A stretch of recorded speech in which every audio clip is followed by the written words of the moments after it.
Sebastian Vettel has had some big rivals in 2019. Lewis Hamilton, Valtteri Bottas, Max Verstappen, same old, same old. Of course, the teammate Charles Leclerc, giving him a big challenge. But the big ones are his own car, as we saw in USA. His strategists, sometimes, especially the start of the year, that was going a bit pear-shaped. That weird Mexican selfie guy that was on there, the Mexican version of the Stig, in an amazing weekend. That was a very weird and very comical thing. But his big rival, nonetheless. And Brazil 2018 had another rival for Sebastian Vettel, in the way of not a person or a driver, but the scales. The FIA scales cost Sebastian, well, it might have anyway. It was very funny to see, very comical. He kind of added quite a bit of a humorous way to the Brazilian Grand Prix, but I guess he didn't see it that way. Also, Max Verstappen and Esteban Ocon, they almost bruised the scales again on the second time. So guys, if you're watching this, Formula 1, get off the scales. The FIA spend loads of money on these scales, and they're designed to weigh your cars, and they're there to weigh you after the race. Not for you to fight on, not for you to, drive on and hurry up and possibly break things. I don't really know. It's not on-track action, but it was very entertaining. Added to an amazing Brazilian Grand Prix last year that we saw, which, it was a few races actually afterwards. Mercedes have already won the World Championship, of course, in Japan this year, but it actually happened in Brazil last year, the penultimate round. So again, it shows that they were actually kind of feeling the heat, and there was other teams like Ferrari and Red Bull, they were coming through last year. So Mercedes needed 13 points to win the World Championship for the Constructors for the 5th time in succession last year. They needed 13 points. Lewis Hamilton was the world champion. Of course, he lifted that crown in Mexico, which was the previous round after last year. That was all sorted. He had won the World Championship for the 5th time. Now, Mercedes were putting their hope in himself, and of course, Valtteri Bottas, the man who had a bit of a not a very good 2018, to hopefully win them their 5th World Championship and be on par with Ferrari going for number 6, and of course, where they all are now. It was high fives for Lewis Hamilton, but was it going to be high fives for Mercedes? Well, long story short, yes, of course, it was. A very thrilling race in Brazil, which saw Lewis Hamilton win the race. Max Verstappen came in 2nd place after his collision with Esteban Ocon. Great to see that. A really good penultimate round, and Mercedes win the Constructors for the 5th time. We head into one more race where there's nothing really to play for, apart from just to ride out in the sunset and have a fun Abu Dhabi Grand Prix before the end of 2018. Now we have 2 rounds. Nothing is left to contest. We have won the drivers and we have won the Constructors. This is the first race that Lewis is actually the Drivers' World Champion, and nothing needs to be contested. But nevertheless, so we will go out and we will have a good Brazilian Grand Prix in a track where they love their Formula 1. Brazil love their Formula 1, of course. You don't need me to tell you that. Emerson Fittipaldi, Ayrton Senna, of course. They are the big legends. Rubens, Felipe Massa, if you like, where he stood on the podium in 2008 and won the World Championship for about 20 seconds. They love that. And there's been some amazing title fights here in the past. It has swapped place with Abu Dhabi, though, but it is still a great race. But I want to say something sad, though. It's a penultimate round. Formula 1 is getting towards the end. I mean, oh my God. You give me a moment. Formula 1 is almost ending.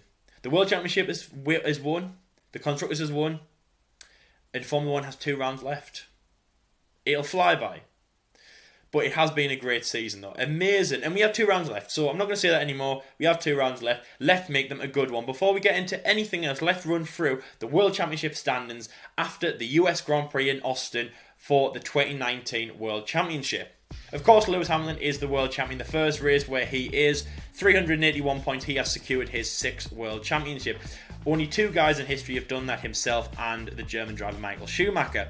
Valtteri Bottas has secured 2nd place. 314 points for him after an amazing win in Austin. Charles Leclerc is in 3rd place. 249 points. Now, a few drivers are in contention for that. Max Verstappen in 4th place. Now, he is the man going for that 3rd place.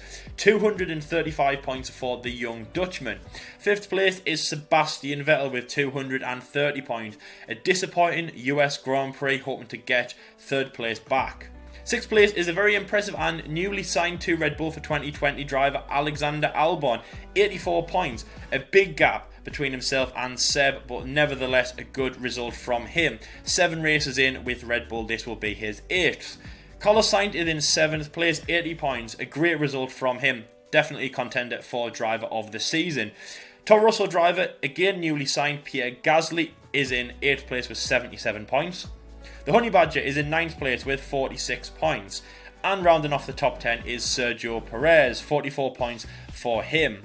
Lando Norris is in 11th place with 41 points. A great USA Grand Prix from him. Hopefully Brazil can be strong. McLaren on the rise. Here was their last win 8 years ago. Nico Hülkenberg is in 12th place with 37 points. Danny Kvyat again newly signed to Toro Rosso for next year. He has 34 points in 13th position. Kimi Räikkönen is in 14th position with 31 points. 10 points behind is Lance Stroll, the young Canadian, with racing points. Kevin Magnussen is in 16th position with Haas, 20 points for him, matching his race number. 17th position is Romain Grosjean with 8 points. Newly signed to Alfa Romeo, Antonio Giovinazzi has 4 points in 18th. 19th position is Robert Kubica, still with 1 point. And rounding off the top 20, or the World Drivers' Championship, is George Russell. No points for him. Disappointing, but again, there's so much potential in him. Don't just count him in that in that Williams. Remember his days when he was a Mercedes junior driver. He might get there one day. And yes, there is a lot more to come from the Formula 2 driver. Just this car hasn't been with him. Robert Kubica got that point in Germany. George wasn't that lucky. But yes, let's hope that he is strong enough to keep going through next season. And let's hope that he does get a point for next year. Alongside, of course, Canadian driver Nicholas Latifi. This is the first episode, I think, where he has been signed. So again, congratulations to him. He's also going to be taking Robert Kubica's car in FP1, I think it is. Or maybe FP1 and FP2. Great talent from him. Love watching him in Formula 2. A good guy to have in Formula 1. Again, really stepping up to bat. He should be a good driver for Williams. I mean, they do need that. Obviously, this will be the second time in 3 years that they have had a Canadian driver behind the wheel. And let's see those two have a good season for Williams. Of course, British team definitely backing them. So the Brazilian Grand Prix, I mean, a big race for that. They love their Formula 1 here. First ran in 1973. Some big champions have arose from Brazil, of course. Biggest one by far, Ayrton Senna, 3-time world champion. Absolutely loved this place. Now, the first time that he actually won here in his home race, he actually fainted in the car. They had to actually carry him to the podium because everything had seized up on him, which is quite amazing and obviously shows how tiring it actually was to drive that car. 2 hours manually changing. All the excitement, all the screaming can be seen on the documentary. And yes, fainted in the middle of the track, but it just showed how much he would absolutely love it. So imagine if Lewis Hamilton did that for the next year's British Grand Prix. I mean, I'm sure that he wants it, I guess. Valtteri Bottas holds the lap record for this track. He held it in last year's race. Looking like it will be beaten yet again this year. I'm not going to say the cars are a lot faster, but of course, much willing drivers. Again, a very high altitude. This is the second highest altitude race, just behind Mexico City. It should be a good one. 1 minute 10. Now, that's not very long at all. 70 seconds. About the same length as the Austrian Grand Prix. Very short, makes 71 laps. And a race distance of 305 kilometers in length. Very exciting to see that. I love watching the Brazilian Grand Prix. So it should be a good one. I mean, Lewis Hamilton, great race from him last year. If you didn't watch the race, now Max Verstappen was leading the race. Got into a bit of a scrap with backmarker Esteban Ocon of Racing Point Force India, who went to unlap himself and got into a tangle with Max. Now, of course, we did make an episode about that. You'll be able to check that down in the description box below. We go into who was at fault, Max or Esteban, and everything that went on about that. But there's one thing that we do agree on from that. And Max did lose his rag just a little bit. I mean, why not? He did a great race here in 2016. Good race in 2017, showing that he does deserve to win the race. Fantastic in 2018, was definitely going for the win. Had a massive gap on Lewis Hamilton. And yeah, it went so badly when he collided with Esteban Ocon. Got floor damage, not really fixable. And yeah, Lewis Hamilton took the lead. Not much for Max to do. Really divided. And yes, the scales, oh my word, the scales. Get off the scales. Max and Esteban had their scrap. That's fine. Go somewhere else and do it. Don't do it on the scales. Oh, the scales. I mean, let's have a moment to just remember those scales. I mean, wow.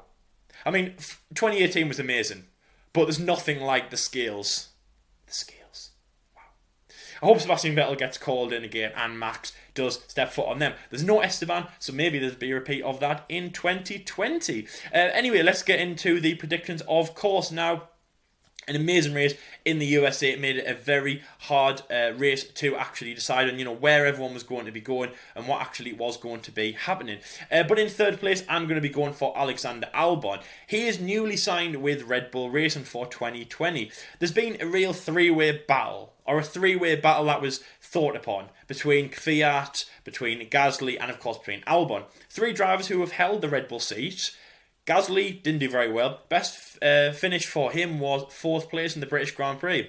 That just showed that he wasn't good enough. And after the Hungarian Grand Prix, he was out of Red Bull, back to Toro Rosso, which he says is good for him. Which, I mean, I'm proud of him. I'm wearing his top, guys, which, by the way, now is a proper relic. I mean, wow. There was still a bit of hope that he could have returned to Red Bull, but now that's not happening, so it's a proper relic. I mean, I'm proud of this. So, yes, he goes back. First 7 races for Alexander Albon, who is his replacement at Red Bull, goes absolutely incredible for him. 36 points was scored by Pierre Gasly in his first 7 races between Australia and Canada. And do you want to know what Alexander Albon's first 7 races were, his points? 68. Now that is absolutely incredible. That's almost double Pierre Gasly's points in the first 7 races. Absolutely incredible. Pierre Gasly has also got, so remember first he did 10 or 11 races with Red Bull, and obviously did the remainder from Belgium to now, after the US Grand Prix, he's done it with Toro Rosso.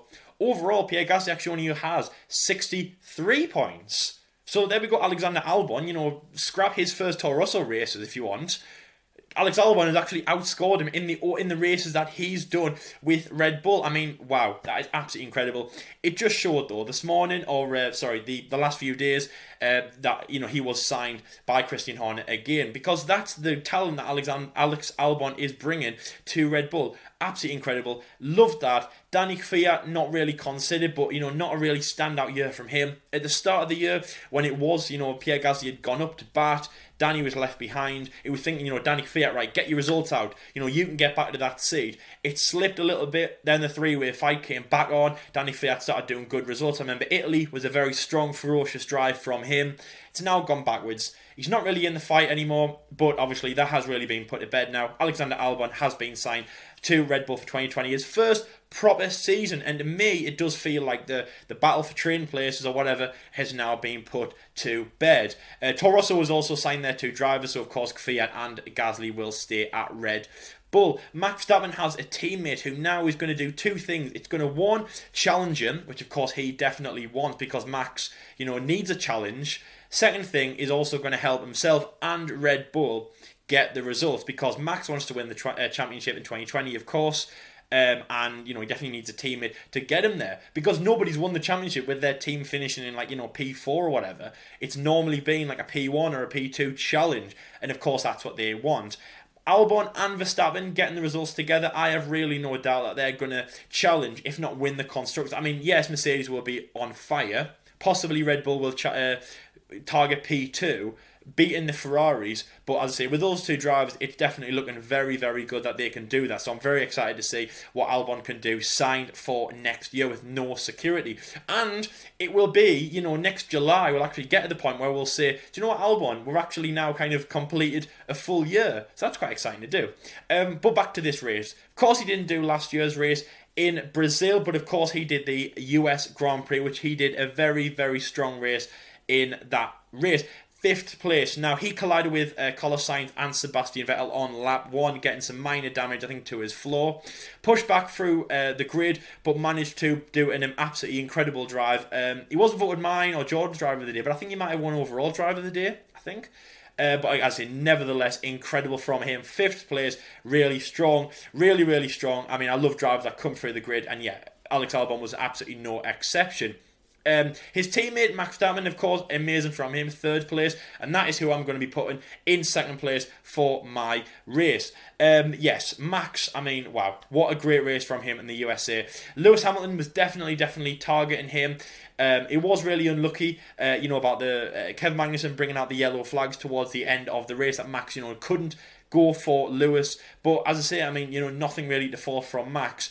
Wasn't outstanding, but yeah, just a good race from him. Good solid haul of points. Again, getting on that podium. He's a very consistent driver. That's what he needs. I mean, yeah, the consistency from Max has been incredible. It really, really has. And Unfortunately, he might not be winning race left, right, and centre. But now I think that the dynamic changes between now do we look at Max as someone who can only win and retire? Something that Martin Brundle famously said about Sebastian Vettel. Or do we look at Max Verstappen, the very consistent driver? Okay, yes, he won't like how he won't be winning all these races, but if he ends up on the podium in almost all the races of 2020, he could be in with a sniff of the Drivers' Championship. And he might not have won a race, or he might have won a few, but he might do a Kimi Räikkönen, for example. He might just be, no one might be actually watching him win these races, but his consistency and his creeping on the podiums might be slowly building himself up to where we look a few races to go and we think, wow, Verstappen is like, he's so far ahead, and we actually can't believe it. He's in shot of actually winning that race. So yeah, great race from him in the USA. Definitely got the consistency there, and yes, very strong from them. A great race by the team as well. 25 full points for Red Bull Racing in the USA. Now, Brazil, of course, for Max last year, not good from him. He did collide with Esteban Ocon. The Formula 1 community was kind of shaken about, whose fault it was, who was at fault. Was it Esteban or was it Max? Not really going to get into that now. I do think that it was a kind of just a problem that, happened back then. I don't think it really needs to be, regurgitated back. But people obviously did say that Max did lose the race, which he did. I don't know why people said that he lost the lead, which he did. I don't know why I keep saying people. He lost the lead. So there we go. That's it. He lost the lead to Esteban. He did collide with him. Wasn't great from that. And of course, Lewis did win the race. Mercedes, as I've just mentioned, needed 13 points. And of course, they got that great result from them. Which does lead now on to my first place, which of course is the Mercedes driver. But the man who has been a little bit off form in the last few rounds. And I know it's weird to say because this man has just won the World Championship for the 6th time. And that's Lewis Hamilton. Now, great race from him in the USA. 2nd place, wow, amazing. Now, celebrating his 6th title on the podium, something that he hasn't done, I believe, since 2015. The last time he was actually on the podium, which, funny enough, was actually at the US Grand Prix in Austin. 2016, it was Nico Rosberg. 2017 and 2018 were both Mexico, and he was both off the podium. So that was quite nice to see, him now celebrating, his World Championship where, he belongs. So yes, I thought that was really good from him. Brazil, a place that he does really like to drive at. Obviously, as I've just said, winner from last year.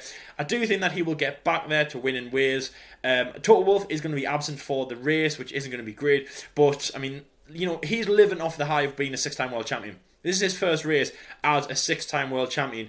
There's only 2 guys in history that have ever done that feat. Of course, himself and Michael Schumacher. So, that is the best ecstasy that you can get. Of course, he will win the race just for that. So yes, it'd be a good race from him, from Mercedes, nevertheless. Valtteri Bottas, don't know where he's going to finish, not going to say, but yeah, not on the podium. But Red Bull Racing, definitely the cream of the crop, a very strong team. In Brazil, Max Verstappen had some great results here. 2016, again, still one of the kind of very big gems in his kind of locker. And a race, remember that this was kind of his breakthrough race. I know he won the race in Spain, but Brazil 2016 was still a kind of a godly drive. I think it was something like 16 positions in the last 3 laps. Absolutely incredible. I think the Verstappen fan base and bandwagon, if you like, actually grew from that. So yes, that is my top 3. Of course, the 2 Red Bull drivers, Alexander Albon in 3rd, Max Verstappen in 2nd place, and of course Lewis Hamilton in 3rd position. That is going to be a strong podium when there's nothing else to fight for apart from race wins. And Lewis Hamilton, I'm not going to say extends his World Championship lead because he's already won the World Championship, but he would love to stand up there in front of all of the Brazilian dancers and celebrate, probably in style, top step, his 6th place, his 6th World Championship, his 1st place in Brazil, a place that he has won before, the place where, let's remember, he actually won his 1st World Championship here in 2008. So, just imagine that. He will be here, obviously it's 11 years on, he will be here, 6-time world champion, a winner. Oh, he will love it. It will be an amazing race. But as I said that, guys, the penultimate round, it's going to be a little bit sad.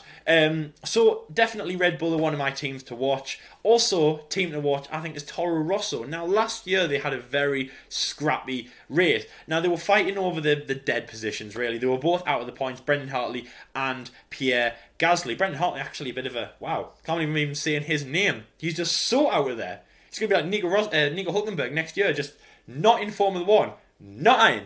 Get out.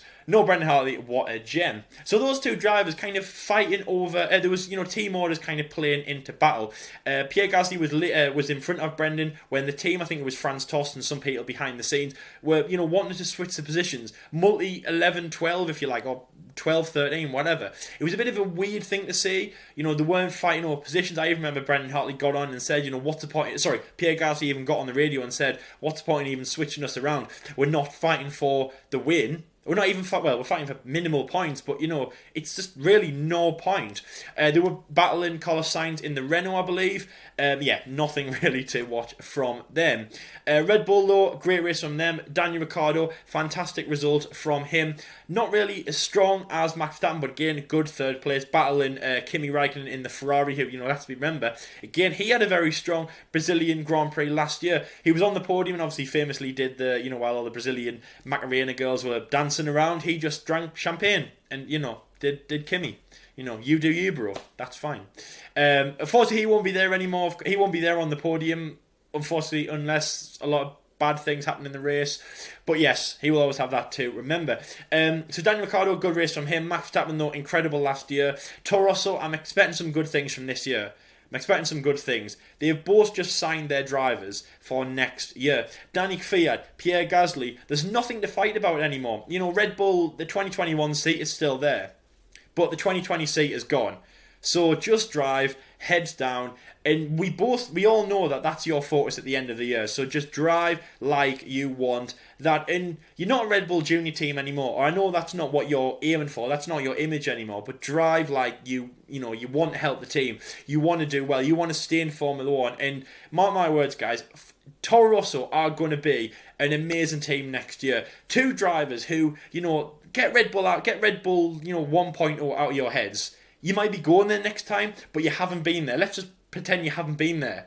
Let's just kind of focus on you and drive, and I think they're going to be an incredible team. I'm really excited to see what they can do, and I would say it all kind of starts in Brazil. The first race where both those guys are signed, clean slate, and let's go for the big result, and obviously hopefully let's get into the points for yous too. I'm pretty excited for what they can do. Again, obviously bad result in the USA, no points for either of your drivers, but yes, let's go out and make Brazil a good race for Toro Rosso. Red Bull going to be very strong.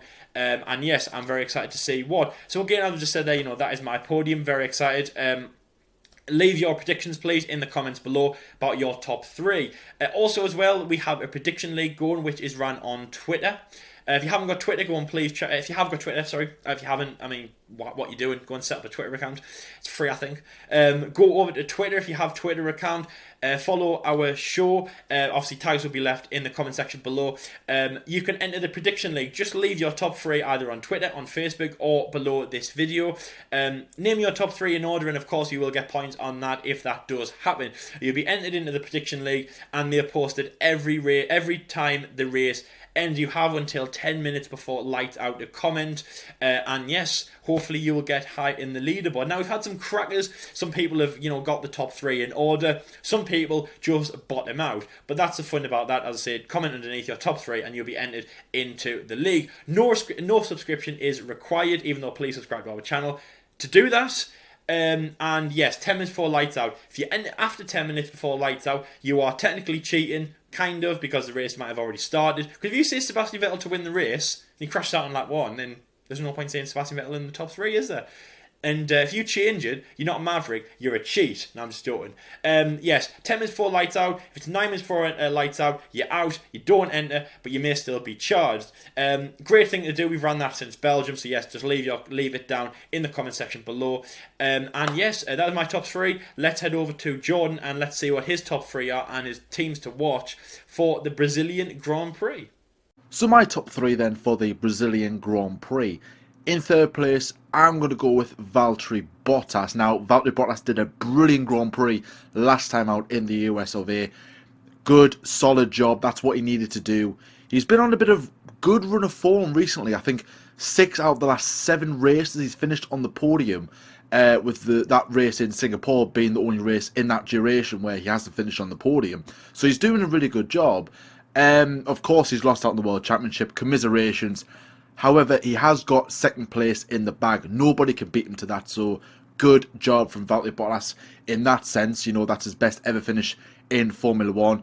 Let's see where he can take that next season. But Bottas, I'm not expecting. You might shock a few, one or two here this weekend, but I can't really see him being like as dominant as what he was in in the US. He might be okay, he might do well, but then again, it's not. It might suit the Mercedes in a way, but power isn't really that key. I know that the Mercedes chassis is quite good, so that could play to their advantage. But I'm thinking of a mediocre race from Bottas this weekend. I think he'll probably take his foot off the gas just a little bit. There's nothing to challenge for. He'll probably go for a race win. He'll try again, but I'm not seeing anything else from Bottas really. I think he'll have a half-hearted race, nothing dramatic, but I can see him, firmly finishing in a good solid P3 to keep this run going. I think I've actually predicted Bottas to be on the podium or even finish in third place a lot this season. So I might have to change that next season. In second place, I'm going to go with Lewis Hamilton, the now 6-time world champion after winning it in the US. Hamilton, he's won 2 races here in Brazil. I believe he's one of 10 drivers to win 2 races here in Brazil. So another win will put him on level with Sebastian Vettel on 3, who out of the current drivers he's got the most. I think Carlos Reitman's got 4 and Prost has got 6 off the top of my head. So, Hamilton, he'll be good.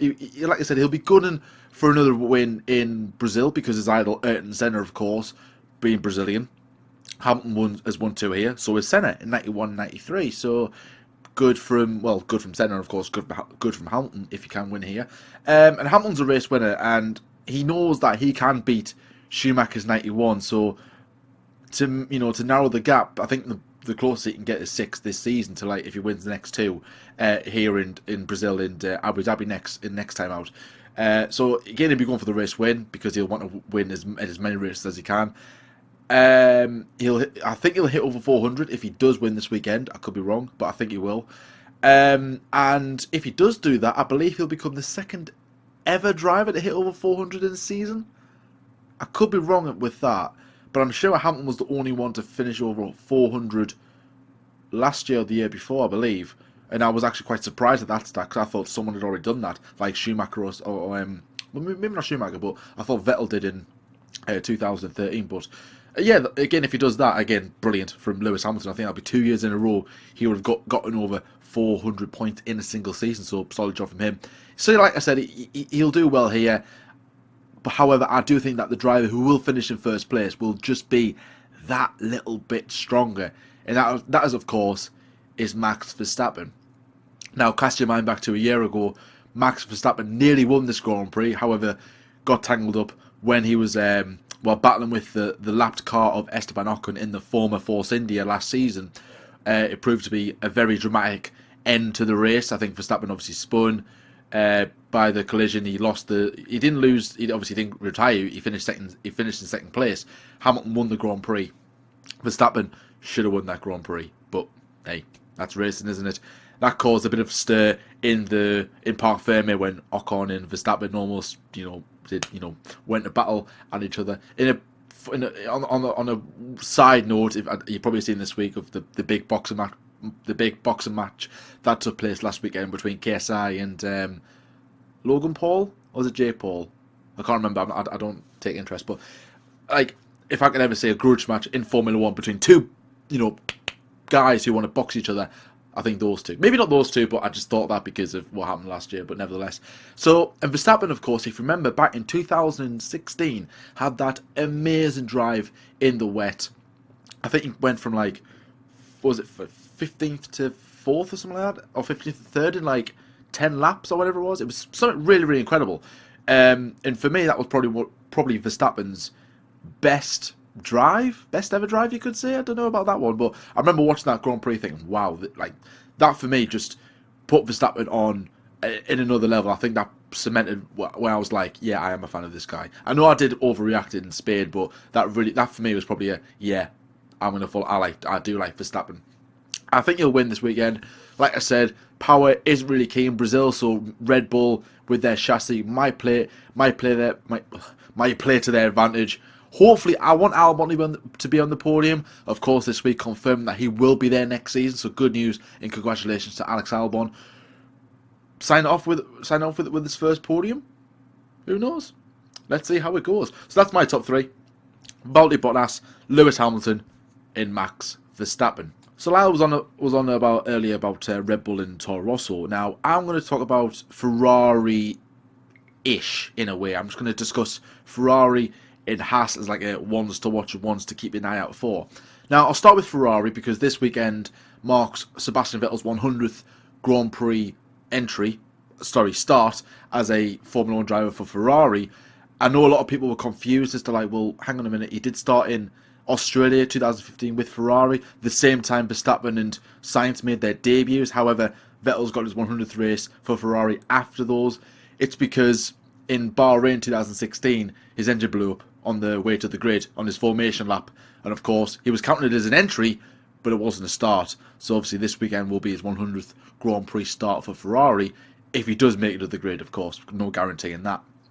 But I can't say Ferrari doing well this weekend because, like I said, power. It's not key in Singapore, in Brazil. But then again, Vettel did win here in 2017. So who knows?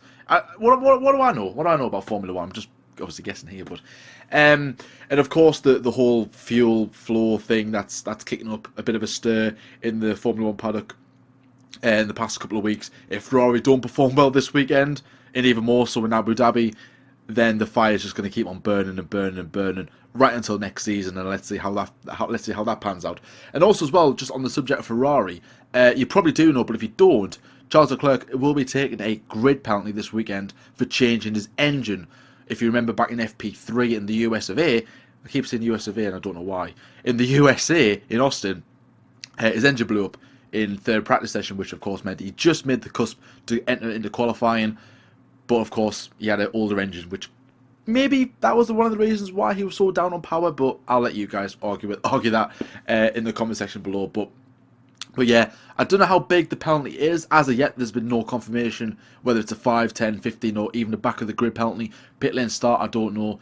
It's one of those ones, but let's see what it is closer to the time. So obviously Charles will be taking a grid penalty this weekend. But like I said, I'm not expecting anything from Ferrari. But what I am expecting though is Charles Leclerc to be driver of the day because he is a lot quicker than the midfield bunch. So I'm expecting him to, let's say he is like 15th or 10th or wherever, or even if it is a pit lane start, then he's going to go from the back to the front, isn't he? Pretty quickly in about 10 laps. So prediction now, Charles Leclerc will be driver of the day.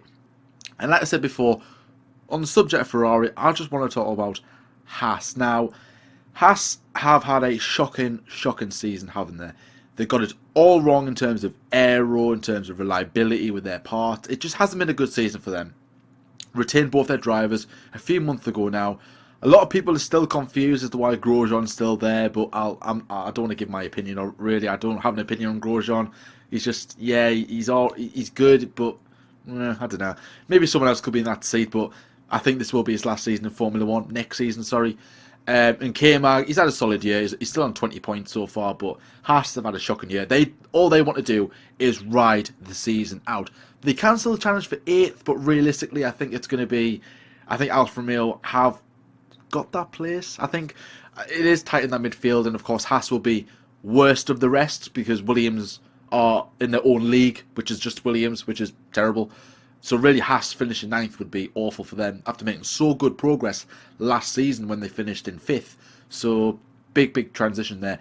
Haas will want to go into this weekend, have a good try at scoring some decent points and trying to close the gap and hopefully trying to finish in 8th place and overtake Alfa Romeo because Kimi hasn't scored any points since they returned off the summer break. So Alfa Romeo are really off form, but so are Haas. So it's like, oh my guys, if we develop this car, if the engineers listened to the drivers like during the course of the season. I think Gunther Steiner came out before this weekend and said we should have listened to Grosjean and K-Mag because they were complaining about the chassis of the car. They couldn't drive it, and even Grosjean said, I think it was in France, I want to go back to the Australian spec, which is bad because really you should be going forward, not going right. I want the old spec from 5-10 races ago. That's a bit embarrassing. So I think Haas will want to ride the season out, get it over and done with, focus on next season, and let's see how it goes. But yeah, I would say keep an eye on Haas though. I think they might shock one or two because they have been so badly off form. Let's see how they do this weekend with Rogro, and of course Kevin Magnussen. That's been my segment. That's my top three. That's my ones to watch. Let's hand back over to Lyle for the rest of the preview. I don't think there's any doubt that Mercedes are going to be strong here. But Max Verstappen loves this track. He is a god. I remember in the video that we made back in 2016 when we were kind of, very new to the channel, I said almost godly drive. I mean, that might have just been a stocking filler, but it really, really was in the rain.